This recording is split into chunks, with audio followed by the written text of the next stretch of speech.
Ils sont nombreux qui aimeraient se lancer dans le e-commerce, avoir une seconde source de revenus, ou même tout simplement une source de revenus principale, mais ils n'ont pas de capital. Ils n'ont pas d'argent, bref, ils sont tout simplement fauchés. Dans cette vidéo, je vous explique comment faire du e-commerce sans avoir un capital de départ. Je vous explique tout après le générique.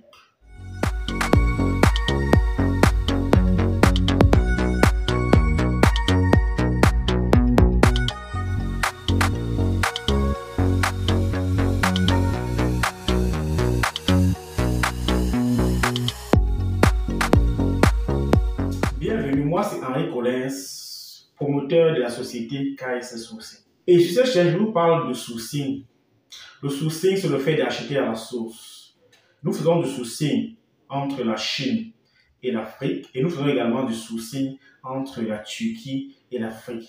Également, sur cette chaîne, je vous parle du négoce des matières premières d'origine agricole de l'Afrique vers l'Occident.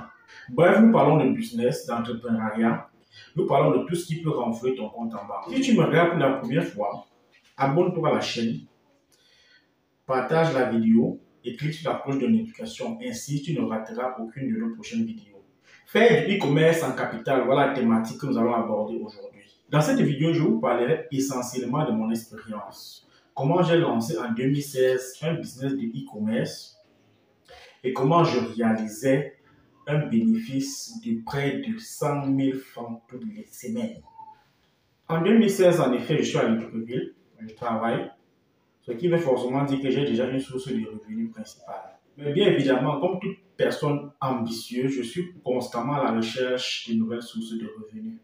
C'est alors qu'un jour, par hasard, je tombe sur la boutique de Samba, le plus grand grossiste des montres de Libreville, le plus grand grossiste des montres du Gabon en général. Il est au marché Montbouette, juste après la tour, en allant sur la route qui va vers Petit Paris. Donc ceux qui sont au Gabon pourront facilement savoir de quoi je parle. Et dès que je suis entré dans la boutique de Samba à l'époque, j'ai directement vu une opportunité d'affaires que je ne pouvais pas rater. Alors le principe est simple, et la méthode que j'ai utilisée pour la vente des montres, vous pouvez également utiliser la même méthode pour d'autres articles. Mais avant, vous devez vous rassurer que le fournisseur remplit certaines conditions. La première de ces conditions est que le fournisseur doit avoir les photos professionnelles des articles qu'il vend. Parce que s'il n'a pas les photos professionnelles des articles qu'il vend, ce sera un peu difficile pour vous d'exposer vos différents produits sur les réseaux sociaux. Alors, vous serez peut-être obligé de filmer ces articles avant de les exposer sur les réseaux sociaux. Du coup, il sera difficile pour vous de faire des très jolies photos. Mais vous pouvez tout de même faire des jolies photos si vous avez un bon téléphone et si vous savez comment vous y prendre. La deuxième condition est que le fournisseur doit accepter que tu sortes du magasin avec le produit. Et ce n'est pas toujours évident parce que le même business, j'ai essayé de le reproduire quand je suis revenu au Cameroun et ils sont nombreux les fournisseurs qui n'acceptaient pas que je sorte du magasin avec leurs articles. Donc rassurez-vous que le fournisseur accepte que vous sortez du magasin avec l'article. Et la dernière condition est simple, le fournisseur doit accepter que vous rameniez l'article au magasin si la vente n'est pas concluante. Alors l'une des règles que j'avais établies avec mon fournisseur était la suivante. Avant de sortir du magasin avec l'article, je devais payer le prix de l'article. Si je sortais avec deux articles, je devais payer le prix de deux articles. Mais si le client ne reprenait pas l'article, il n'y avait pas de souci, je lui ramenais les articles et il ne me rendait pas mon argent. Mais cet argent devait être utilisé pour la prochaine commande. Donc tout ce qu'il avait à faire, c'est de noter dans son calepin qu'il me doit telle somme. Donc si vous pouvez convaincre vos fournisseurs de faire pareil, ce serait vraiment bénéfique pour vous. Maintenant que vous avez trouvé votre fournisseur et qui correspond à vos exigences et qui a le bon produit, le produit que vous voulez, créez maintenant votre page Facebook et publiez régulièrement vos produits dans cette page Facebook. Et si vous avez un peu de moyens, faites de la publicité Facebook.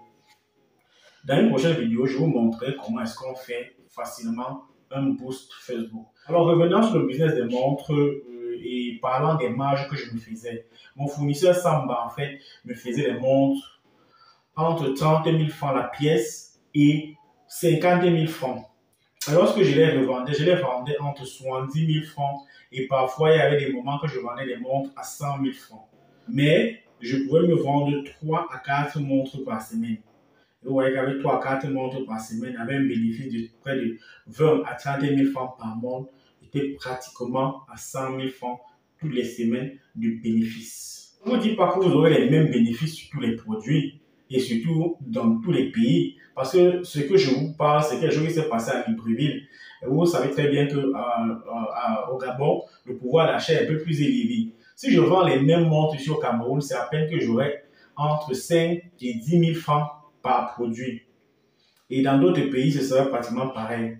Donc, choisissez votre produit, vendez-le, dégagez les marges et essayez de vendre de grandes quantités. Vous vous rendrez compte que vous aurez toujours un bénéfice plus ou moins proche de 100 000 francs toutes les semaines.